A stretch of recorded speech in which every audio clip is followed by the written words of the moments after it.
Last spring, not long after OpenAI launched ChatGPT, an AI working group in the U.S. House of Representatives obtained 40 licenses for the generative AI tool.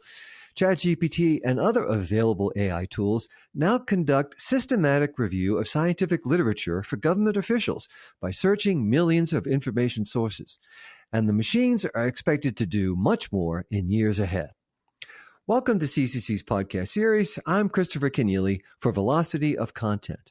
Members of government and public policymakers around the world rely on science and science publishing when shaping regulation and legislation. The responsibility to stay current on research is a formidable challenge for the public sector, especially as the volume of science publishing grows. Ethical concerns, of course, temper the enthusiasm over AI. Congressional staff, for example, must limit their ChatGPT use to research and evaluation only, and they should only input non-sensitive data. Dr. Christopher Tyler in the Department of Science, Technology, Engineering, and Public Policy at University College London has written for Nature about the powerful potential of AI in developing science policy. He joins me from London. Welcome to the program, Dr. Tyler. Thanks for having me.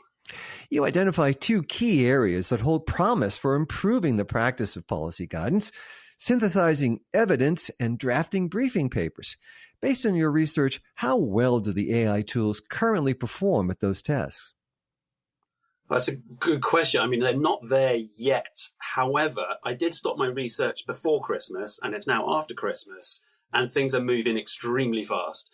There are certainly aspects of policy drafting that are completable in sections by tools like Bard and ChatGPT and so on.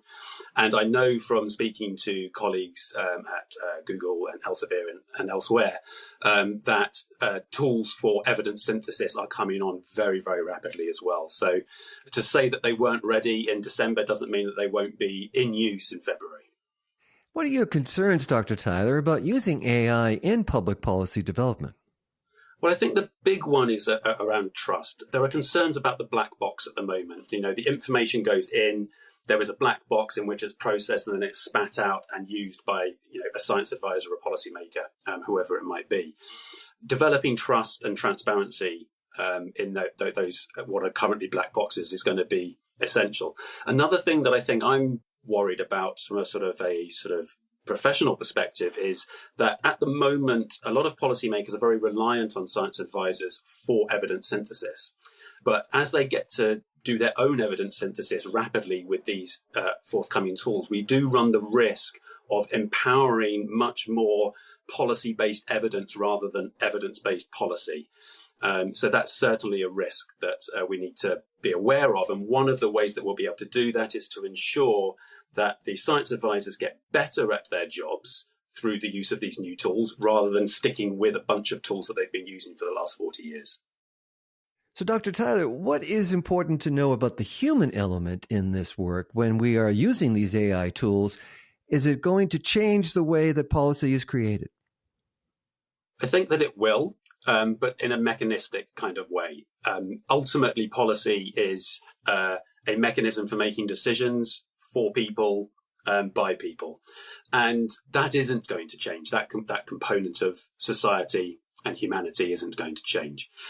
One thing that's going to be really important is that there are people involved in the process all the way through, that we don't just hand over complicated policy decisions to a computer and hope for the best. That isn't going to provide the kinds of outputs we need, not least because ultimately it all comes down to politics, which is a human endeavor in the first place. So we need to be thinking about these tools as ways to make policymaking, A, more efficient. Can we get from A to B quicker with fewer sort of human work hours put into that process? And B, can we make better decisions? Can we, for example, come up with solutions that really achieve the goals that we're trying to achieve? And can we avoid as many of the unintended negative consequences as possible? And as the public becomes aware of the use of AI tools in policy creation, what does that do to their confidence in government? It's already at a low state. Will using machines to create policy only exacerbate this distrust? Yeah, I've heard that is something that people are concerned about, and I think it relates to that black box issue I was referring to earlier. There's a sort of an underlying assumption, I think, in a lot of public policy that more transparency equals more trust. I'm not sure that's entirely borne out by the evidence yet, but that's a separate question for a separate day. I would also add that the epistemic underpinning of evidential policy making is not something that the majority of people are disgruntled about government with. That there's a much more complicated problem than that. And so I don't see AI tools as being problematic in this at all. What we do need to be aware of, though, are these issues of trust and transparency and risk, and making sure, government has to be both a user of these tools, but it also has to demand of the big tech providers of these kinds of tools that they do meet certain levels of transparency. Early in your own career, Dr. Tyler, you were a science advisor in the House of Commons. Would you have wanted ChatGPT to help you do your work? Oh, 1,000 times, yes. It would have been fantastic. I can't tell you how long I used to spend doing things like scoping new inquiries for select committees, where I would have been able to just throw into ChatGPT a question like, as we did in the Nature paper, actually, give us 10 ways in which there is an evidence base for cutting crime rates. And it spat it out. Now, some of those examples were really obvious and I would have been able to come up with them myself. Some of them were wrong. And some of them are things that I didn't think of that were really valuable. And that's just one example of the many ways in which, as a tool, it can speed up some aspects of a process that has been slow for 40 years.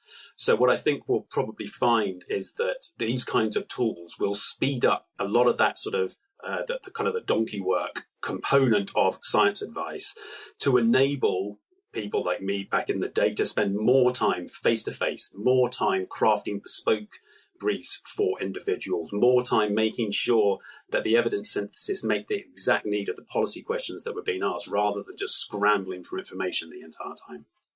Dr. Christopher Tyler in the Department of Science, Technology, Engineering, and Public Policy at University College London. Thanks for speaking with me. My pleasure. Thank you for having me.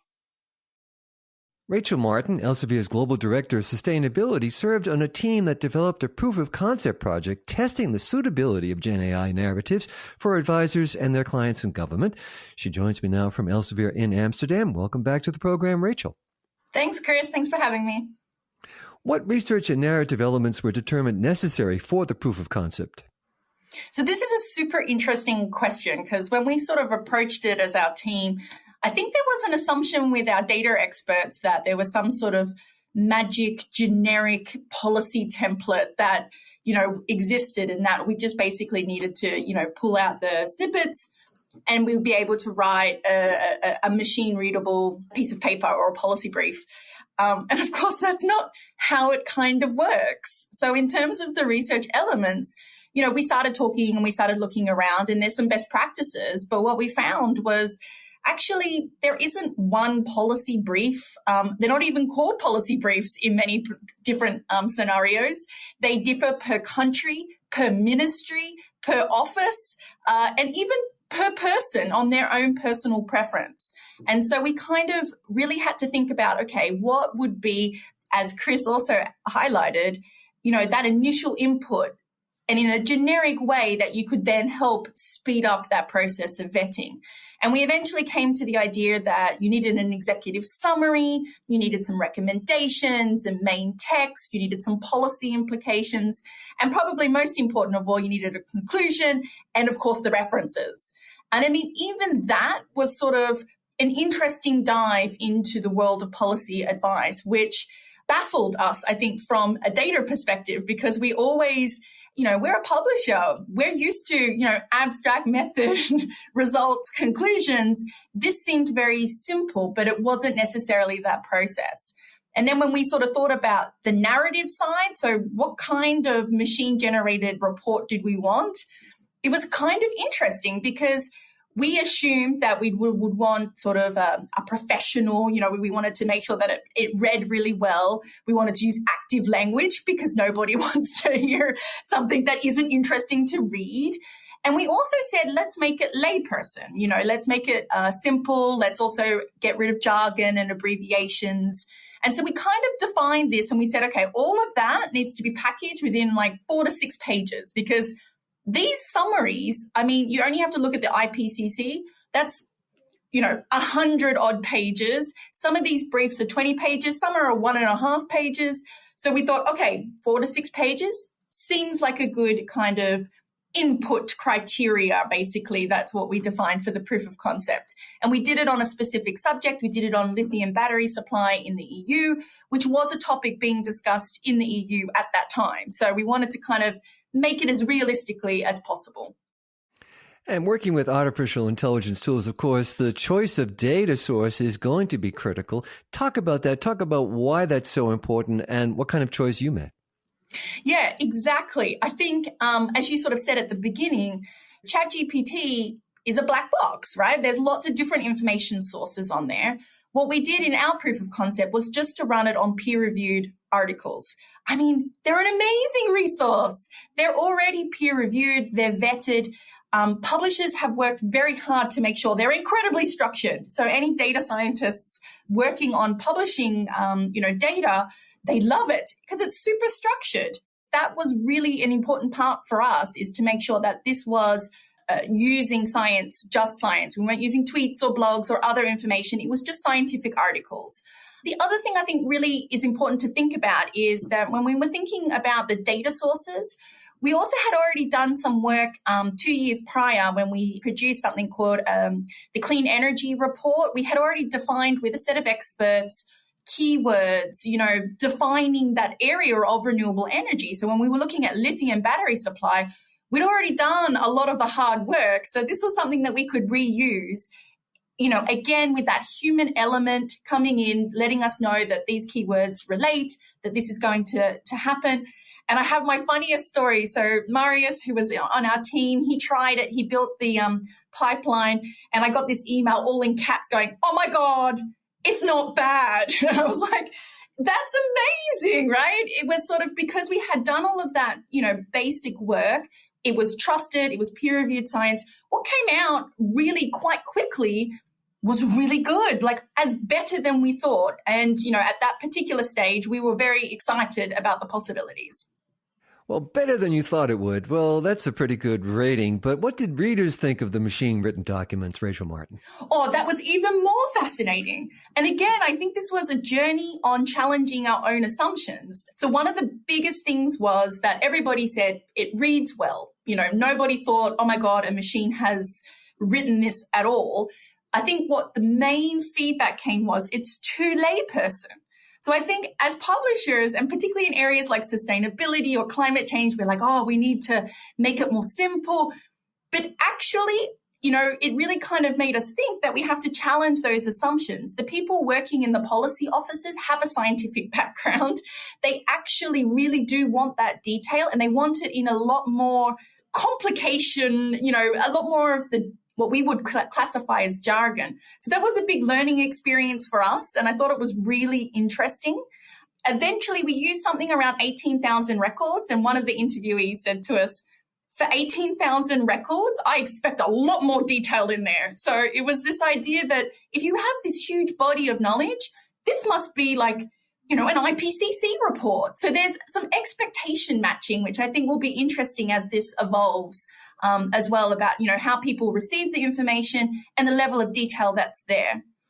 And I think the final thing that everybody talked about, and Chris alluded to this a little bit, is around the pinpointing of certain aspects. So people wanted data, they wanted a clear number, and they wanted that to be citable. They wanted to be able to click on that and go to that document and be able to say, okay, this study says that it's this number. And in the interviews, what came back there was, at the moment, again, with social media, ChatGPT, trust in science, trust in governments, sometimes these political discussions, 95% sure isn't good enough in some situations. That 5% can undermine a whole debate. And so the idea of where do these facts come from? And again, back to that data source, having open data or having the article linked to the data, all of those elements comes into it, and you suddenly realize that this is a lot more complicated. It isn't just a simple, hey, here ChatGPT, please write my Christmas menu. This is far more detailed and far more nuanced if it's going to work and work at scale. Rachel Martin, Elsevier's Global Director of Sustainability, thank you for joining me on Velocity of Content. Thanks so much. That's all for now. Our producer is Jeremy Brisky of Burst Marketing. You can subscribe to the program wherever you go for podcasts, and you can find Velocity of Content on YouTube as part of the CCC channel. I'm Christopher Kenneally. Thanks for joining me.